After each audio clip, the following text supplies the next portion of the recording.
Meanwhile, a group of federal lawmakers belonging to the opposition parties in the National Assembly have described calls for the impeachment of Governor Fubara as unconstitutional and an invitation to anarchy. The federal lawmakers asked the governor to commence prosecution against the sacked lawmakers for impersonation. Recall that the Rivers State chapter of the All Progressives Congress had ordered its members in the State House of Assembly to commence the impeachment process against Governor Fubara. As long as the law is concerned, the 27 members of the Rivers State House of Assembly are not lawmakers. Their seats have been declared vacant by the existing leadership, and there's no court of law that have set it aside. So if you commence impeachment, it's something that you can go to. They can go as usual as they do and sit in a two-bedroom in Imoha, Abuja, receive some little stipend and say they're impeaching themselves. Move on. But if you want to push your luck too far, serve impeachment notice. It's a tissue paper. Nobody will even answer it. As who will answer it? Let's get more perspectives to the political situation in Rivers State. Constitutional lawyer Eugene Ode joins us on TVC News at 10. Thank you for joining us, Mr. Ode. I quite understand the political exigencies of evading and impeding impeachment. But what does the law say about this new development where 3 lawmakers have now produced a speaker? Well, what has just happened is long overdue. I have granted several interviews, many of your sister media houses, where my position has always been on the side of the Constitution. What does the Constitution say? Okay, we all know that the Constitution is a working document that binds every one of us as citizens of this country, whether in the political class or you're just an ordinary citizen. The people who right now are driving government and governance in the state are all products of the same Constitution. Therefore, if any of their actions and their words are inconsistent with any provisions of this Constitution, whatever they are doing becomes a nullity. All right? When the 27 lawmakers defected from their sponsoring political party, the PDP, we came out and told the world that section 109, subsection 1, that's chapter 5, part 2 of the Constitution, against the 27 lawmakers. And rightly so, immediately after their defection, a new speaker emerged who declared those 27 seats vacant in line with the provisions of the Constitution, rightly so, and communicated same to INEC. And it was at the point of conducting a by-election that they rushed to court.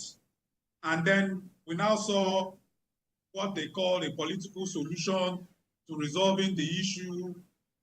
And some people were invited to Aso Rock, and a certain agreement was reached where they were told to remain in power and remain, status quo be maintained and all that. And I kept saying that the president does not have such power to mandate a breach of the Constitution, because he himself is a product of the Constitution. And anything he does to undermine the spirit and letter of the Constitution constitutes an impeachable offense for which the National Assembly can take him on. All right?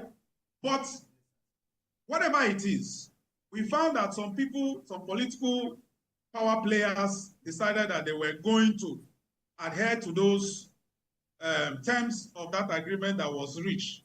That is that the 27 lawmakers who in law have lost their seats should continue to remain as lawmakers. Of course, that has generated a lot of legal actions in court to interpret that provision of the Constitution vis-a-vis what the politicians are attempting to do. Because parties cannot, by mutual consent, legalize what is inherently ab initio illegal.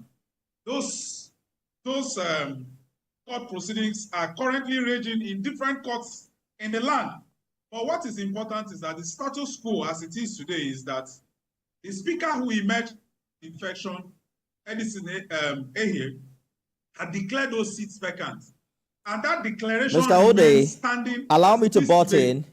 I like the fact that you acknowledge that there are quite a number of court processes, as regard this development, one of which is extending the order. There's an order in court, for instance, extending orders stopping by-elections to replace the 27 Rivers lawmakers. You've also made allusion to the political solution that happened in Abuja.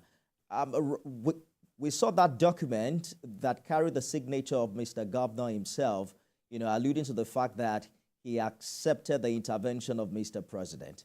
Now, between that time and now, we've seen these lawmakers sit and make laws. What has changed afterwards? The issue is that, like I said, most of the issues in court are that the actions of these 27 lawmakers has no validity in law. Whether there is a document the governor signed or not, the governor also didn't have such powers to enter into such agreement, and such agreement is not binding on the people of Rivers State, for whom the Constitution was made. All right, the Constitution was not made for the governor and the lawmakers. The Constitution was made for citizens of the Federal Republic of Nigeria, and nobody is above the Constitution, including the governor and the President of the Republic of Nigeria. Therefore, that agreement has no place in law. That's why I'm saying those things are in court. But what is important to be noted here is that those seats have been declared vacant, and they have remained vacant ever since, because there is no order of court that has set aside that vacation order, that vacation declaration by the Speaker, who was elected after that defection. Until the court sets aside that declaration of the vacancies existing in the House of Assembly, all right, whatever those members of the House, former members of the House of Assembly have done in the eyes of the law is invalid, is null and void in the eyes of the law, including all the laws, purported laws that I hear you clearly, Mr. Ode. They have made. I'm afraid that's our time. A constitutional lawyer, Eugene Ode, thank you so much for talking to us on TVC News at 10. You're welcome anytime.